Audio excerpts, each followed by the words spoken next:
नमस्कार। दिन भर की बड़ी खबरों के विश्लेषण के कार्यक्रम सुनिए सच में आपका स्वागत है। मैं हूं मुकेश कुमार। तो दोस्तों, शुरू करते हैं आज का सुनिए सच। आज की खास खबरों पर नजर डालते हुए, कश्मीर में गुपकार को भारी बढ़त, घाटी में पहुंची बीजेपी। लव जिहाद के नाम पर यूपी में अंधेरगर्दी, एक ही परिवार के 6 गिरफ्तार। नए कोरोना से निपटने के लिए सरकार ने जारी किए नए नियम। किसानों ने कहा, कृषि मंत्री के नए प्रस्ताव में नया कुछ भी नहीं। मोदी ने एएमयू की खुलकर की तारीफ, मिनी इंडिया बताया। खास खबरों पर नजर डालने के बाद अब वक्त है आज की बड़ी खबरों के विस्तार से विश्लेषण का। लेकिन उसके पहले दो निवेदन छोटे छोटे। पहला तो ये कि स्वतंत्र पत्रकारिता को मजबूती प्रदान करने के लिए जरूरी है कि उसके साथ आया जाए, उसकी ताकत बना जाए। और इसकी जरूरत इसलिए है कि गोदी मीडिया देश को गुमराह करता है और सरकारी एजेंडे पर काम करता है। सत्य हिंदी की सदस्यता योजना इसी दिशा में एक बड़ा कदम है। इसमें आर्थिक योगदान देकर आप स्वतंत्र पत्रकारिता को मजबूती प्रदान कर सकते हैं। इसके लिए इस वीडियो के साथ दिए गए डिस्क्रिप्शन में जाइए, उसमें एक लिंक है, उसको क्लिक कीजिए। क्लिक करने से सदस्यता योजना का पूरा ब्यौरा आपके सामने आ जाएगा और आप उसमें से अपने लिए मनचाही सदस्यता चुन सकेंगे। हमारा दूसरा निवेदन ये है कि आप sathhindi.com का ऐप डाउनलोड कर लीजिए। ये गूगल प्ले स्टोर पर भी अवेलेबल है और इस वीडियो के साथ दिए गए डिस्क्रिप्शन में भी एक लिंक है जिसके जरिए आप ऐसा कर सकते हैं। हमें उम्मीद है कि सत्य हिंदी को बढ़ावा देने के लिए, उसे मजबूती प्रदान करने के लिए आप ये 2 कदम फौरन उठाएंगे। तो आइए अब सिलसिला शुरू करते हैं आज की बड़ी खबरों के विस्तार से विश्लेषण का। सबसे पहले लेते हैं आज की सबसे अहम खबर। जम्मू कश्मीर में डिस्ट्रिक्ट डेवलपमेंट काउंसिल यानी डीडीसी के चुनाव के नतीजों में गुपकार गठबंधन ने काफी बढ़त बना ली है। निर्दलीय उम्मीदवार भी बेहतर प्रदर्शन कर रहे हैं और तीसरे नंबर पर हैं, जबकि कांग्रेस चौथे नंबर पर चल रही है। जम्मू कश्मीर से धारा 370 के खत्म होने के बाद ये पहला लोकतांत्रिक चुनाव है। वीडियो शूट किए जाने तक गुपकार गठबंधन 100 सीटों पर जीत की ओर बढ़ रही थी, जबकि बीजेपी 70 से 72 के बीच झूल रही है। कांग्रेस 25 सीट के आसपास है तो अपनी पार्टी 12 और अन्य 71 सीटों पर बढ़त बनाए हुए है। जम्मू की बात करें तो बीजेपी 57 सीटों पर आगे है और गुपकार 37 से अधिक सीटों पर बढ़त बनाए हुए है। इसके अलावा पहली बार बीजेपी ने घाटी में खाता खोला है। यहां 2 सीटों पर बीजेपी अपना कब्जा जमाते दिख रही है। पुलवामा की काकपुरा सीट से बीजेपी प्रत्याशी मिन्हा लतीफ जीते हैं। श्रीनगर की खमोश सीट से इंजीनियर एजाज और बांदीपुरी के तुलेल सीट से एजाज अहमद खान जीते हैं। नतीजों के बाद उमर अब्दुल्ला ने कहा है कि जनता ने बीजेपी को बता दिया है कि वो गलत है। बता दें कि महबूबा मुफ्ती, उमर अब्दुल्ला समेत नेताओं ने इन चुनावों में कैंपेन नहीं किया था। बाकी जिन नेताओं ने कैंपेन करना चाहा उनको नजरबंद कर दिया गया था। मालूम हो, इस चुनाव में 280 सीटों पर 4181 उम्मीदवार चुनाव मैदान में थे।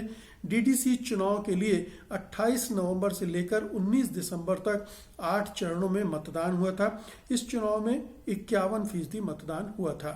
तो पहली बार पिछले साल 5 अगस्त को धारा 370 हटा लेने के बाद ये चुनाव हुए हैं और कहना चाहिए पहली बार लोकतांत्रिक चुनाव हुए और इसमें लोगों की भी अच्छी खासी भागीदारी रही। शायद इसलिए कि गुपकार जो People's Alliance for Gupkar Declaration था, जो विभिन्न दलों का एक समूह है, संगठन है, उसने मिलकर चुनाव लड़ने का फैसला किया और उससे मतदाताओं में उत्साह पैदा हुआ होगा।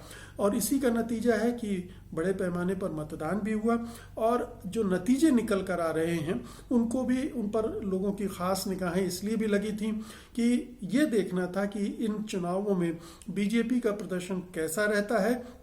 और दूसरा, इस चुनाव के नतीजे से ये भी भांपने की कोशिश की जाएगी कि जम्मू कश्मीर की आवाम ने किनको समर्थन दिया है और उस समर्थन का क्या मतलब है। तो साफ दिख रहा है कि गुपकार अलायंस को अच्छा खासा समर्थन मिल रहा है। गुपकार अलायंस चाहता है कि धारा 370 को बहाल किया जाए। और इस लिहाज से ये बीजेपी के लिए एक हार जैसा है। इस मोर्चे पर बीजेपी फेल इसलिए भी कही जा सकती है कि उसने अपनी एड़ी चोटी का जोर लगा दिया था कि किसी भी तरह से जो गुपकार संगठन है वो ज्यादा सीटें हासिल न कर पाए।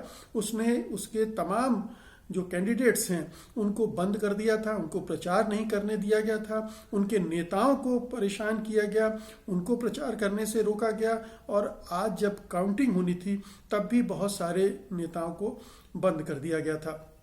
तो ये लगातार एक अपने लिए मैदान को तैयार करने का और उसका फायदा उठाने की कोशिश बीजेपी ने की थी, लेकिन उससे इसका बहुत ज्यादा लाभ होता दिख रहा है। ठीक है, उसने ठीक ठाक प्रदर्शन किया, लेकिन जम्मू क्षेत्र में जहां 140 सीटें हैं वहां भी उसका प्रदर्शन वैसा नहीं है कि एकदम से सफाया कर दिया हो, क्योंकि वहां गुपकार ने भी ठीक ठाक प्रदर्शन किया, खासतौर से जम्मू संभाग में। तो ये एक चुनाव एक टेस्ट की तरह था, एक परीक्षा की तरह था। गुपकार अलायंस के लिए भी, बीजेपी के अलायंस के लिए भी गुपकार के हौसले निश्चित रूप से इस नतीजे के बाद बढ़ेंगे, क्योंकि उसे व्यापक तौर पर जन समर्थन मिला है और वो दावा कर सकता है कि धारा 370 के मुद्दे पर जनता उसके साथ है। बीजेपी भी ये दावा करने की कोशिश करेगी कि 3 सीटें चूंकि उसने कश्मीर क्षेत्र में भी जीती हैं, तो ये दावा करने की कोशिश करेगी कि हम कश्मीर घाटी में भी अपनी पैठ बना रही है बीजेपी। और अगर 70 के आसपास सीटें आती हैं 280 में से, तो उसके आधार पर वो ये दावा तो नहीं कर सकती है कि उसने जो कुछ किया है कश्मीर में पिछले 1.5-2 साल में वो सही था। चाहे वो धारा 370 को हटाने का मामला हो, चाहे जम्मू कश्मीर के लोगों को दबाने, कुचलने, उनकी आवाज को दबाने का मामला हो, चाहे उनको लंबे समय तक बंद रखने का, उनके खिलाफ कार्रवाई करने का, उन्हें जेलों में ठूंसने का काम किया हो।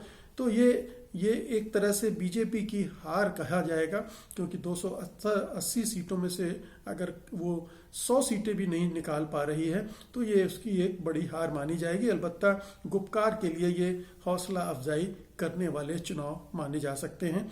रायशुमारी की बात न करें, क्योंकि इन चुनावों को के मोटे तौर पर स्थानीय मुद्दों के आधार पर भी देखा जाना चाहिए, क्योंकि जो जनता वहां परेशान है, उन्हें प्रतिनिधि मिल रहे हैं और उन्होंने उनको चुना है। तो दोनों तरह की बातें हैं। निश्चित रूप से धारा 370 के लिए कश्मीर घाटी में समर्थन है और अच्छा खासा समर्थन है, भले ही जम्मू क्षेत्र में वो समर्थन कम दिख रहा है। अगली खबर का रुख करते हैं। अंतर धार्मिक शादियों के खिलाफ यूपी सरकार किस कदर हाथ धोकर पीछे पड़ी है, ये एटा जिले के एक मामले में देखा जा सकता है। एक लड़की ने घर छोड़ा, धर्मांतरण किया और एक मुस्लिम युवक से दिल्ली में शादी कर ली, सब कुछ अपनी मर्जी से। अब उस युवक के 11 सदस्यों का पूरा परिवार मुकदमे का सामना कर रहा है। उसमें से 6 जेल में हैं और 5 लापता लोगों पर 25,000 रुपए का इनाम घोषित कर दिया गया है। दिल्ली में युवती ने कानूनी रूप से अपने धर्मांतरण और शादी के लिए जिस वकील से सहयोग लिया था, उसके परिवार के करीब 10 सदस्यों को कथित तौर पर पुलिस उठा ले गई है। उस वकील का आरोप है कि उनके परिवार के लोगों को गिरफ्तार किया गया है और ये भी नहीं पता है कि उन्हें किस जगह पर रखा गया है। दरअसल करीब 1 महीने पहले 21 वर्षीय युवती घर से चली गई थी। उसने धर्मांतरण कर लिया और एटा जिले के ही जलेसर में जावेद अंसारी से शादी कर ली। रिपोर्टों के अनुसार दिल्ली के एक वकील ने लड़की के धर्मांतरण और शादी के पेपर तैयार करने में मदद की। रिपोर्ट के अनुसार लड़की के पिता की रिपोर्ट के आधार पर 17 दिसंबर यानी पिछले गुरुवार को एफआईआर दर्ज की गई। वहीं दूसरी ओर जावेद की मदद करने वाले दिल्ली के वकील मोहम्मद हाशिम अंसारी ने आरोप लगाया है कि उन्हें इस मामले में उत्तर प्रदेश पुलिस द्वारा प्रताड़ित किया जा रहा है। उनके परिवार के करीब 10 सदस्यों को गिरफ्तार भी कर लिया गया है। द वायर की रिपोर्ट के अनुसार हाशिम कहते हैं कि 18 नवंबर को आयुषी पचौरी दिल्ली में उनके चैम्बर में आई थी और कानूनी रूप से इस्लाम धर्मांतरण के बारे में पूछा। अंसारी ने हलफनामा तैयार किया जिस पर लड़की ने ये स्वीकार करते हुए दस्तखत किए कि वो पूरे होश में और स्वेच्छा से इस्लाम में धर्मांतरित हो गई हैं और कोई दबाव नहीं है उन पर। उसने एक नया नाम आयशा भी अपने लिए रख लिया। जलेसर पुलिस स्टेशन के एसएचओ कृष्णपाल सिंह ने पुष्टि की कि महिला ने एक आवेदन पत्र में घोषणा की थी कि उसने स्वेच्छा से जावेद से शादी की है। उन्होंने कहा कि लेकिन मुद्दा दर्ज है और हमें इसकी जांच करनी होगी। अब इसे अदालत में ही सुलझाया जाएगा। तो पुलिस, प्रशासन, सरकार, ये तीनों की एक मिला जुला अभियान चल रहा है कि इस तरह की जितने भी अंतरधार्मिक विवाह करने वाले लोग हैं उनको और उनके परिवार वालों को प्रताड़ित किया जाए, अरेस्ट किया जाए, दंडित किया जाए। तो एक पूरा माहौल उत्तर प्रदेश में आतंक का बना दिया गया है और इस तरह की शादियों को करने वाले लोगों को टारगेट करके एक अभियान चलाया जा रहा है। इसमें जाहिर है कि जब 1-1.5 महीने पहले शादी हुई थी उसके बावजूद उसके घर वालों को पता नहीं उकसाया गया है या घर वालों ने अब जाकर उनके खिलाफ कार्रवाई की अर्जी लगाई है। ये क्या हुआ इसके पीछे? ये जो अध्यादेश जारी किया है योगी सरकार ने, उसके बाद अति सक्रियता आई है और तमाम ऐसे अभिभावकों को, माता पिताओं को उकसाया जा रहा है कि वो अपने बच्चों के खिलाफ कार्रवाई करें और पुलिस में कंप्लेन करें। और उसके बाद से पुलिस फिर आगे पीछे नहीं देखती है, कोई कुछ भी कहता रहे। जैसे अभी मेरठ का मामला हम लोगों ने देखा कि किस तरह से वहाँ पर एक स्वेच्छा से शादी करने वाली पिंकी को जबरन अरेस्ट किया गया और बाद में पता चला कि वो तो सब स्वेच्छा से हुआ था, तो छोड़ना पड़ा पुलिस को। और ऐसे और भी मामले हो चुके हैं, लेकिन ये मामला एक आया है जिसमें बड़े पैमाने पर गिरफ्तारियां की गई हैं। ये बताता है कि उत्तर प्रदेश में किस तरह से अंधेरगर्दी चल रही है और किस तरह से पुलिस बेलगाम होकर, बल्कि लगाम तो उसकी सरकार के हाथ में है, तो सरकार के निर्देशों पर ये इस तरह की दमनात्मक कार्रवाई कर रही है, प्रताड़ना कर रही है अल्पसंख्यकों का। अगली खबर लेते हैं। कोरोना वायरस की नई किस्म को लेकर केंद्रीय स्वास्थ्य मंत्रालय ने नए नियम जारी कर दिए हैं। इस नए नियम के तहत ब्रिटेन की उड़ानों से आने वाले ऐसे यात्रियों में कोरोना वायरस का नया स्ट्रेन पाए जाने पर अलग से बने आइसोलेशन वार्ड में रखा जाएगा। इसके अलावा पॉजिटिव निकले सहयात्रियों को इंस्टीट्यूशनल क्वारंटाइन में रखा जाएगा। ब्रिटेन में फैल रहे नए कोरोना के कारण भारत अलर्ट पर है। ब्रिटेन से भारत आने वाली उड़ानों को 31 दिसंबर तक के लिए रोक दिया गया है। रोक लगाने से पहले ही लंदन से भारत आई एयर इंडिया की एक फ्लाइट में सोमवार को 6 यात्री कोविड पॉजिटिव पाए गए हैं, उनको अलग रखा गया है। बता दें, नए किस्म के कोरोना के कारण दुनिया में एक बार फिर से चिंता बढ़ गई है। सवाल तो ये तक उठने लगा है कि क्या विकसित की जा रही वैक्सीन इस पर कारगर साबित होगी। इस बीच टीका बनाने वाली कंपनी बायोएनटेक ने दावा किया है कि वो कोरोना वायरस म्यूटेशन को मात देने या नियंत्रित करने वाली वैक्सीन 6 हफ्ते में बना सकती है। कंपनी के सह संस्थापक उगर साहिन ने कहा है कि कोरोना के इस टीके को जिस तरह से बनाया गया है उसमें हमारे पास इस बात की सुविधा है कि हम वायरस के नए प्रकार को काबू करने में सक्षम टीके पर सीधे काम करना शुरू कर सकते हैं। यदि ज़रूरत पड़ती है तो तकनीकी तौर पर हम 6 सप्ताह के भीतर नया टीका लाने में सक्षम हो सकते हैं। तो हालांकि ये चिंता की बात तो है, लेकिन आतंकित होने की बात नहीं है। ये विश्व स्वास्थ्य संगठन ने भी कहा है कि ये जो नया स्ट्रेन है, नया वायरस है, इसमें इसकी जो घातकता है, जो मारक शक्ति है, वो ऐसा नहीं है कि बहुत ज़्यादा है। हाँ, तीव्रता के साथ फैल रहा है, ये चिंता की बात है। इसलिए घबराहट से कुछ काम होने वाला नहीं है। सावधानी बरतना ही सबसे बड़ा इस समय सुरक्षा कवच हो सकता है। केंद्र सरकार इस दिशा में कितने ठोस कदम उठा रही है ये देखना। अभी तक उसने केवल ब्रिटेन से आने जाने वाली जो उड़ानें हैं उनको रद्द किया है, लेकिन जो ब्रिटिश नागरिक दूसरे देशों में हैं और वहाँ से भारत आ रहे हैं, या जो भारतीय नागरिक यूरोप के विभिन्न देशों में गए हैं और वो ब्रिटेन भी गए होंगे, उनके आने जाने पर कोई रोक टोक अभी नहीं लगाई गई है। उनके जरिए भी ये वायरस आ सकता है। तो एक बड़े पैमाने पर लॉकडाउन की भी एक संभावना अब बनती जा रही है।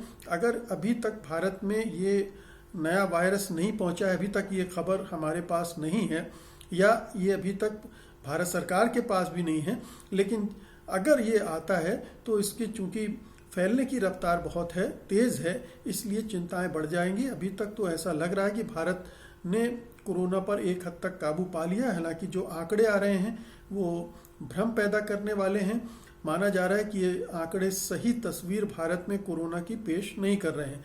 लेकिन जो भी है, इस वायरस से निपटने के लिए जो बड़ी फार्मास्यूटिकल कंपनी है, रिसर्च कंपनियां हैं, उन्होंने भी काम शुरू कर दिया है। जैसा कि हमने बताया, बायोएनटेक ने भी कहा है कि वो 6 हफ्ते के अंदर इसका कार्ड बना सकती है। तो दोनों स्तरों पर अगर खतरा है तो उससे निपटने के उपाय भी हो रहे हैं। उससे आतंकित होने की नहीं, सतर्क रहने की जरूरत है। अगली खबर लेते हैं। किसानों और सरकार के बीच कृषि कानूनों को लेकर अभी तक बात नहीं बन पाई है। हालांकि कृषि मंत्री नरेंद्र तोमर ने आज फिर कहा है कि किसानों को लेकर 2 दिन पहले कृषि मंत्रालय की तरफ से किसान संगठन को पत्र भेजा गया था। सरकार खुले मन से किसान संगठनों से बातचीत करना चाहती है। अगर किसान बात करना चाहते हैं तो एक तारीख तय करके बताएं, हम बातचीत के लिए तैयार हैं। किसानों का कहना है कि सरकार द्वारा भेजे गए प्रस्ताव में संशोधन की ही बात है, जिसको वो पहले ही नकार चुके हैं। हालांकि किसानों ने कहा है कि वो आपस में बातचीत के बाद इसको लेकर आगे का फैसला करेंगे। वहीं कांग्रेस ने मोदी सरकार पर हमला करते हुए कहा है कि सरकार किसान आंदोलन के साथ शाहीन बाग आंदोलन की तरह पेश आ रही है। कांग्रेस नेता अभिषेक मनु सिंघवी ने कहा कि सरकार किसानों के प्रदर्शन को शाहीन बाग की तरह ट्रीट कर रही है। उन्होंने ट्वीट करके कहा कि शाहीन बाग और किसानों के आंदोलन में कुछ चीजें एक जैसी हैं।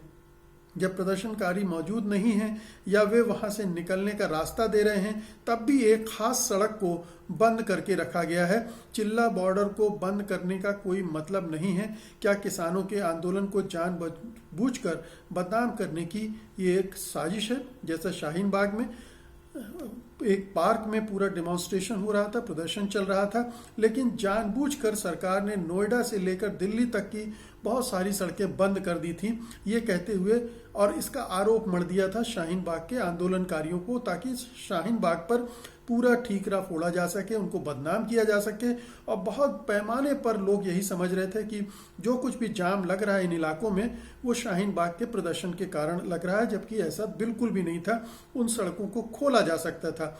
ठीक किसान आंदोलन को बदनाम करने के लिए भी कुछ रास्ते जो खोले जा सकते हैं, जिन्हें किसानों ने बंद नहीं किया है, उनको भी बंद कर दिया गया है, जिससे लोगों को असुविधा हो और वो नाराजगी में आवाजें बुलंद करें, किसान आंदोलन के खिलाफ एक जनमत तैयार हो।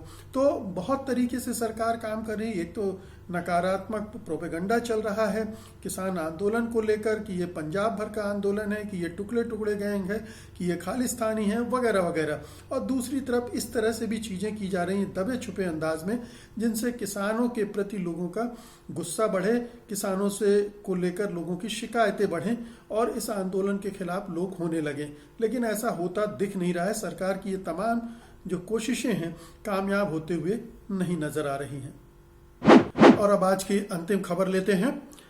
प्रधानमंत्री नरेंद्र मोदी ने आज अलीगढ़ मुस्लिम यूनिवर्सिटी के शताब्दी समारोह को संबोधित करते हुए कहा कि एएमयू कैंपस मिनी इंडिया लगता है। वीडियो कॉन्फ्रेंसिंग के जरिए उन्होंने कहा, मुझे बहुत से लोग बोलते हैं कि एएमयू कैंपस अपने आप में एक पूरे शहर की तरह है। अनेक विभाग, दर्जनों हॉस्टल, हजारों शिक्षक छात्रों के बीच एक मिनी इंडिया सा नजर आता है। यहाँ एक तरफ उर्दू पढ़ाई जाती तो हिंदी भी, अरबी पढ़ाई जाती है तो संस्कृत की शिक्षा भी दी जाती है। प्रधानमंत्री मोदी ने कोरोना संकट के दौरान एएमयू के योगदान की सराहना की। उन्होंने कहा कि लोगों का मुफ्त टेस्ट करना, आइसोलेशन वार्ड बनाना, प्लाज्मा बैंक बनाना और पीएम केयर फंड में एक बड़ी राशि का योगदान देना समाज के प्रति आपके दायित्वों को पूरा करने की गंभीरता दिखाता है। कार्यक्रम में शिक्षा मंत्री रमेश पोखरियाल निशंक और एएमयू के कुलपति सैयदना मुफद्दल सैफुद्दीन भी मौजूद थे। मोदी ने कहा, एएमयू ने पिछले 100 सालों में दुनिया के दूसरे देशों से भारत के रिश्ते मजबूत करने में मदद की है। पीएम ने कहा कि विभिन्न भाषाओं और इस्लामी साहित्य पर एएमयू में किए गए शोध ने इस्लामी दुनिया के साथ भारत के सांस्कृतिक संबंधों को नई ऊर्जा दी है। तो ये एएमयू के बारे में प्रधानमंत्री नरेंद्र मोदी ने कहा है। इसको लेकर आप बहुत आश्चर्यचकित मत होइएगा। एएमयू के बारे में बीजेपी संघ परिवार की क्या राय है?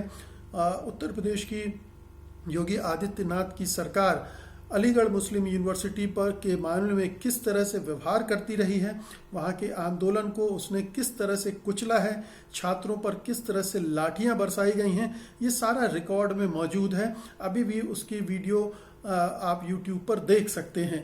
तो ये एक दो मुहापन है। अगर ये सच्चाई है तो प्रधानमंत्री जो बोल रहे हैं वो पूरा संघ परिवार क्यों नहीं स्वीकार करता है? वो ठीक इसके विपरीत आचरण क्यों करता है? एएमयू को एक ऐसे शिक्षा केंद्र के रूप में क्यों चिन्हित करता है कि जैसे वो देशद्रोही बनाने की कोई फैक्ट्री हो, कि वहाँ पर पढ़ने वाले सारे लोग टेररिस्ट बनते हैं? तो ये एक पूरी धारणा संघ परिवार की है। लेकिन प्रधानमंत्री नरेंद्र मोदी ने जो कुछ कहा है वो लगभग उसके उलट है। तो इससे बहुत भ्रमित होने की जरूरत नहीं, क्योंकि संघ परिवार में ये दो तरह की बातें करने का भी एक राजनीतिक पैंतरेबाजी वहाँ चलती रहती है, जिसमें एक मुख कुछ और बोलता है, दूसरा मुख कुछ और बोलता है, और इस तरह से एक भ्रम पैदा करने की कोशिश किया जाता है कि संघ परिवार खिलाफ नहीं है या खिलाफ है। आप इसी दोहरेपन में फंसे रह जाते हैं। लेकिन जो बातें प्रधानमंत्री ने कही हैं वो असल में तो सच वही है कि अलीगढ़ मुस्लिम यूनिवर्सिटी वाकई में शिक्षा का एक नायाब केंद्र है, और उसके स्तर को और उठाने की कोशिश होनी चाहिए, ना कि उसको बदनाम करने की, उसको छोटा दिखाने की, उसको दूसरे तरह से कलंकित करने की कोशिश होनी चाहिए। अब प्रधानमंत्री ने कहा कि एक मिनी इंडिया जैसा लगता है। ये टिप्पणी अपने आप में एक आपत्तिजनक टिप्पणी है, क्योंकि मिनी इंडिया में क्यों होगा? अगर आप अमेरिका और ब्रिटेन में जाते हैं और वहाँ किसी इलाके में कुछ हिंदुस्तानी दिखते हैं और आपको लगता है कि ये मिनी इंडिया जैसा दिख रहा है, तो समझ में आता है। लेकिन ये मिनी इंडिया नहीं, ये इंडिया है, और ये स्वीकार करना चाहिए। तो ये सावधानी, चूंकि इस खास अवसर के लिए उन्होंने ये भाषण तैयार किया होगा और उसको वो रेखांकित करना चाहते होंगे, लेकिन मिनी इंडिया ये असावधानी वश, या एक जो कहते हैं कि सब कॉन्शियसनेस जो होता है उसमें कहीं ये बात बैठी हुई थी, और इसीलिए मिनी इंडिया का नाम दिया गया। जबकि ये तो भारत के अंदर है, भारत के बाहर नहीं है। मिनी इंडिया नहीं, ये पूरा भारत ही है, इसमें कोई दो राय नहीं होनी चाहिए। लेकिन प्रधानमंत्री ने जिस तरह से उसे मिनी इंडिया क्या कहा वो आपत्तिजनक बात है। बाकी चीज़ें ध्यान रखिए कि प्रधानमंत्री बहुत कम सच बोलते हैं। तो दोस्तों, ये थी आज की हमारा वीडियो रिपोर्ट। उम्मीद है कि आप इसे पसंद करेंगे, इसे लाइक करेंगे और शेयर करेंगे। निवेदन जो मैंने शुरू किया था फिर से दोहरा दूं कि तुरंत satyhindi.com का ऐप डाउनलोड कीजिए और इसके सदस्य बनिए। अब मुझे अनुमति दीजिए। नमस्कार। सत्य हिंदी का ऐप डाउनलोड करें गूगल प्ले स्टोर पर।